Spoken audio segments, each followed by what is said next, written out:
Hi, so natapos na natin mag-discuss yung chapter 1 which is the fundamental principles of taxation. Sa video na to, sasagutin natin yung 3 questions na binigay sa atin to test ano nga ba yung natutunan natin sa chapter na to.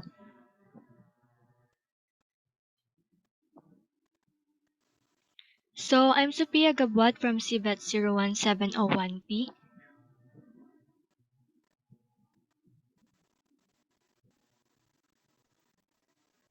So, bago natin alamin ang mga tanong sagutin nito, smile muna tayo.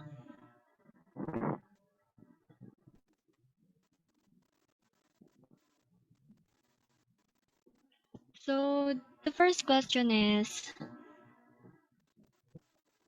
discuss two similarities and two distinction of three inherent power of the state. Pero, ano nga ba yung tatlong inherent powers of the state? Ito ay ang police power, power of taxation, and power of eminent domain. Now, let's distinguish or let's compare the three powers. Madami siyang distinction, pero ito yung mga napili kong i-discuss. So, let's discuss first is as to the exercising authority. Sa taxation, yung nag-exercise ng authority is the government as well as sa police power. Si government din.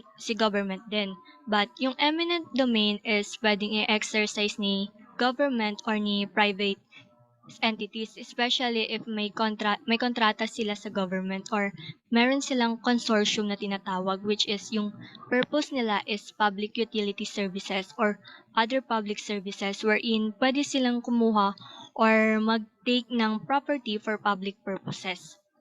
So next is as to the purpose.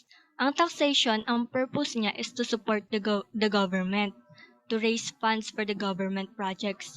While sa police power naman, yung purpose niya is the general welfare, which is implement ang kapayapaan at ang peacefulness of our country. Habang sa power of eminent domain naman, ang purpose niya is sa public purpose na gaya ng sinasabi natin kanina. So, dinagdagan ko siya ng isa to explain more about these three inherent powers.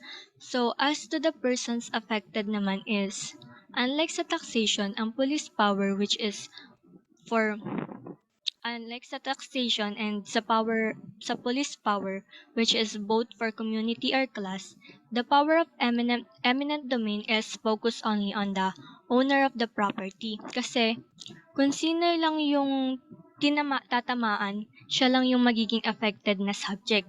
Marami pang mga distinction pero ito muna yung focus ng video natin. Next is, now let's go naman sa similarities among the three inherent powers. So, ano nga pa yung pagkakahalintulad nila or pagkakapareho ng mga kapangyarihan ng gobyerno? Unang napili ko is i-discuss is yung inherent to the state, which means ito ay built-in na. Pagkatatag pa lang ng Estado ng Pilipinas, meron na kaagad tayong powers. And yung isa pang napili ko is yung the legislative in nature, which means kailangan ng batas para ma-implement ng maayos ang mga powers na ito. Para hindi rin abusuhin kasi pag unlimited yung powers po natin is subject to abuse yan, especially pag di natin nililimitahan. Yung second question naman natin is sasagutin natin siya, which is define taxation and explain why is it important to the state and give example. So, let's discuss first the definition of taxation.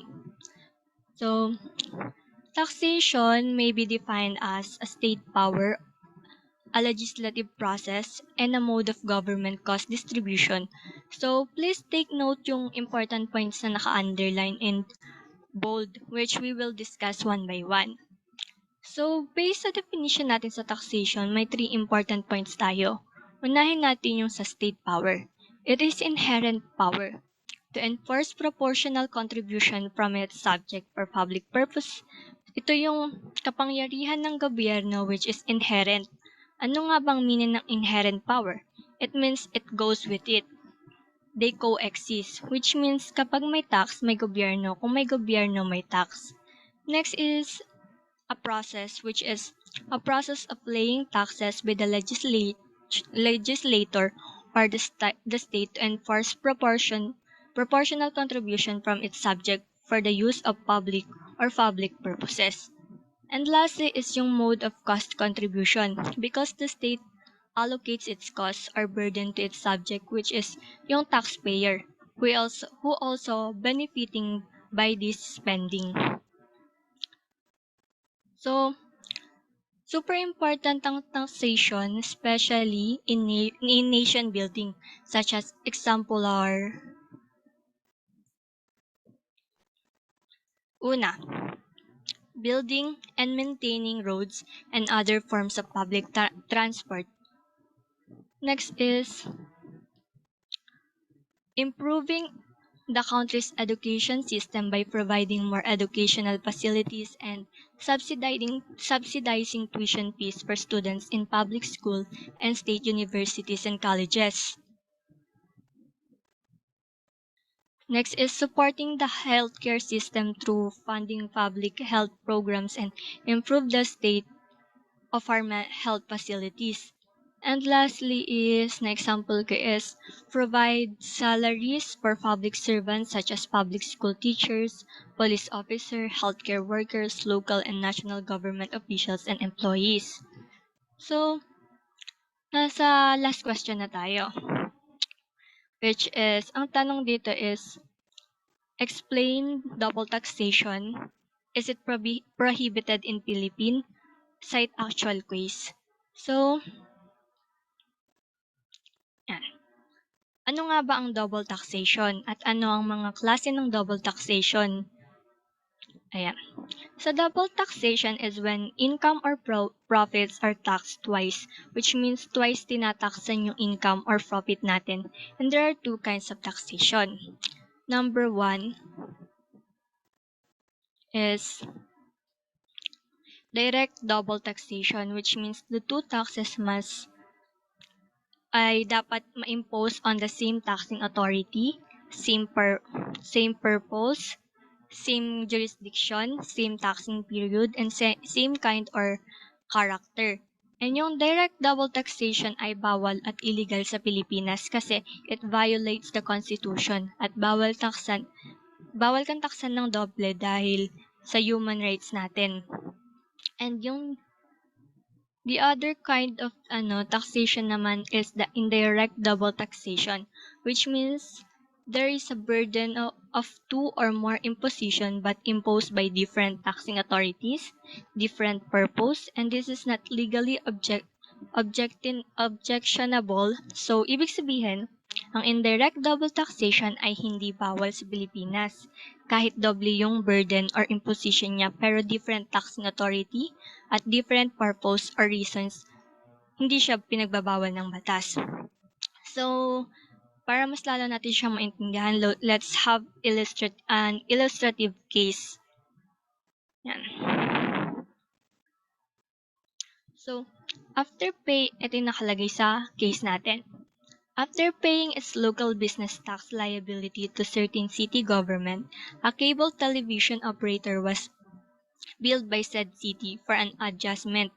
Dutifully, the cable operator paid the amount upon inquiry as to the nature of the adjustment.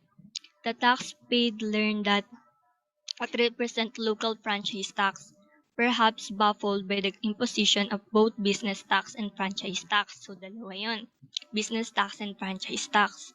The cable operator wrote a letter of protest to the office of the city treasurer and requested for cancellation of said adjustment and its corresponding refund. So, this means na gusto niyang ma-refundan kasi nataksyan siya ng 2 beses. Yung local franchise tax and yung isang tax liability, which is yung local business tax. Sabi ng cable operator, bakit tinaksan ako ng doble, which is dapat same lang babayaran ko? Pinaglaban niya na yung business at franchise tax niya ay unjust and improper double taxation. But the city treasurer ginustify niya na yung business tax and franchise tax ay separate and distinct taxes at ibang nature siya, imposed in different provisions. Nung inappeal niya sa Supreme Court, na-deny din yung protest niya. Kasi si cable operator, nag-assume siya na nagkaroon ng direct double taxation when in fact hindi naman. Sabi ni Supreme Court na yung dalawang tax na na-impose is different nature, which is yung isa is franchise at isa ay local business at magkaiba sila. So this is indirect double taxation. So, ayan yung source kung saan ko siya kinuha. Ayan. Should we continue ba? More pa ba? So, yes or no? Ang sagot is no. So, this is the end of my report, report or answer sa mga questions na yon. Questions given. So, yan. Thank you.